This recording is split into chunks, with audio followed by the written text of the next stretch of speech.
Friends, நீங்கள் போட்டித் தேர்வுக்கு தயாராகிட்டு இருக்கீங்களா? ஒவ்வொரு நாளும் நிறைய படிக்கணும்னு நினைக்கிறேன். ஆனால் என்னால் படிக்கவே முடியல மேடம். டைமே இல்லை அப்படின்னு நீங்கள் சொல்கிறீங்களா? இத்தனை வேலைகளுக்கு மத்தியிலும் படிக்கணுன்ற முயற்சி எடுக்கிறோம் இல்லையா? அதுவே நமக்கு கிடைச்ச மிகப்பெரிய வெற்றி தாங்க.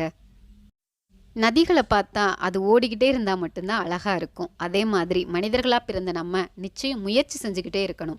ஏதாவது ஒரு துறையில் சாதிக்கணுங்கிற வெறி நமக்குள்ளே இருக்கணும். ஸோ நம்மளுடைய சேனல் நீங்கள் தொடர்ந்து பார்த்தீங்கன்னா காம்படிட்டிவ் எக்ஸாமில் நிச்சயம் வின் பண்ண முடியும். நம்மளோட சேனலில் இன்றைக்கி இந்த வீடியோவில் நம்ம என்ன பார்க்க போகிறோம் அப்படின்னா 8ஆம் வகுப்பில் ஐரோப்பியர்கள் வருகை அந்த பாடத்தில் இருக்கக்கூடிய ஒரு 10 வினாக்களை தான் ஃப்ரெண்ட்ஸ் பார்க்க போகிறோம். சேனலை சப்ஸ்கிரைப் பண்ணிக்கோங்க ஃப்ரெண்ட்ஸ். வாங்க வீடியோக்குள்ளே போகலாம். Friends, question number 1. துருக்கியர்களால் கான்ஸ்டாண்டினோபிள் கைப்பற்றப்பட்ட ஆண்டு எது? துருக்கியர்களால் கான்ஸ்டாண்டினோபிள் கைப்பற்றப்பட்ட ஆண்டு எது? கிபி 1453 அப்படிங்கிறது தான் ஃப்ரெண்ட்ஸ் ஆன்சர்.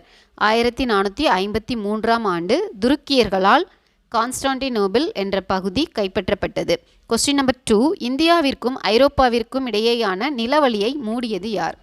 இந்தியாவிற்கும் ஐரோப்பாவிற்கும் இடையேயான நிலவழியை மூடியது யார்? துருக்கியர்கள். துருக்கியர்கள் ஐரோப்பாவிற்கும் இந்தியாவிற்கும் இடையேயான நிலவழியை மூடிட்டாங்க. அதனால போர்த்துகீசியர்கள் என்ன செஞ்சாங்கன்னா கடல் வழியை தேர்வு செய்து கடல் மார்க்கமாக இந்தியாவிற்குள் நுழைய முற்பட்டார்கள்.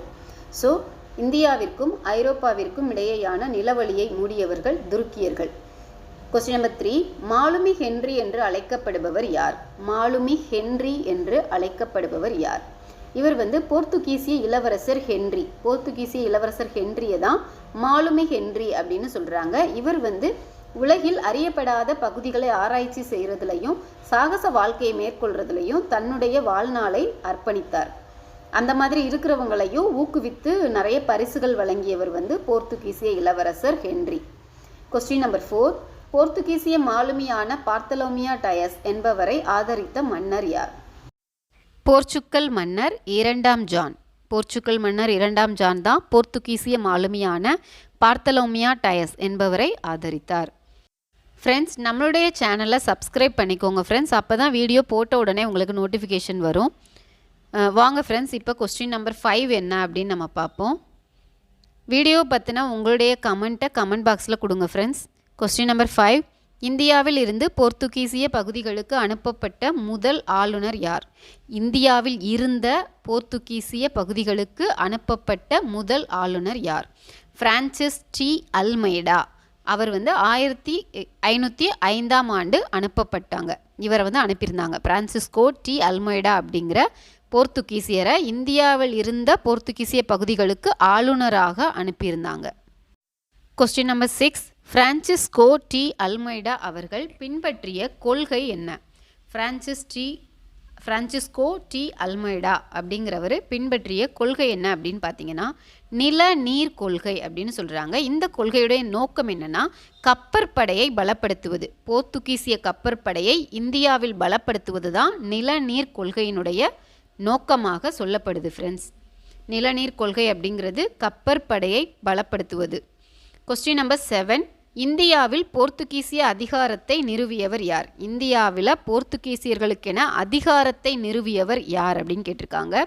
அவருடைய பெயர் Alphonso de Albuquerque. Alphonso de Albuquerque அப்படிங்கிறவர் தான் போர்த்துகீசியர்களின் அதிகாரத்தை இந்தியாவில் நிறுவியவர். இவர் 1509ஆம் வருடத்திலிருந்து 1515ஆம் வருடம் வரை இந்தியாவில் அவருடைய அதிகாரத்தை செலுத்தினார். Question number 8. Alfonso de Albuquerque கோவாவை யாரிடமிருந்து கைப்பற்றினார்? அல்போன்சா டி அல்புகர்க் கோவாவை யாரிடமிருந்து கைப்பற்றினார்? பிஜப்பூர் சுல்தானிடமிருந்து. நவம்பர் 1510 வருடம் நவம்பரில் பிஜப்பூர் சுல்தானிடமிருந்து கோவாவை கைப்பற்றினார். Question number 9. கிபி 1515 போர்த்துகீசியர் கைப்பற்றிய துறைமுகத்தின் பெயர் என்ன? கிபி 1515 போர்த்துகீசியர் கைப்பற்றிய துறைமுகத்தின் பெயர் என்ன? பாரசீக வளைகுடாவில் உள்ள ஆர்மஸ் துறைமுகம் அப்படிங்கிறது தான் இந்த துறைமுகம் பாரசீக வளைகுடாவில் இருக்குது அப்படின்னு சொல்லியிருக்கிறாங்க. இதை கைப்பற்றிய வருடம் 1515ஆம் வருடம். போர்த்துகீசியர்களால் கைப்பற்றப்பட்ட துறைமுகம் ஓகேவா? Question number 10. இந்திய போர்த்துகீசிய திருமணங்களை ஊக்குவித்து விஜயநகர பேரரசுடன் நட்புறவை கொண்ட போர்த்துகீசியர் யார்? இந்திய போர்த்துகீசிய திருமணங்களை ஊக்குவித்து விஜயநகர பேரரசுடன் நட்புறவை கொண்ட போர்த்துகீசியர் யார்? அல்போன்சா டி அல்புகர்க் அப்படிங்கிறவர் தான்.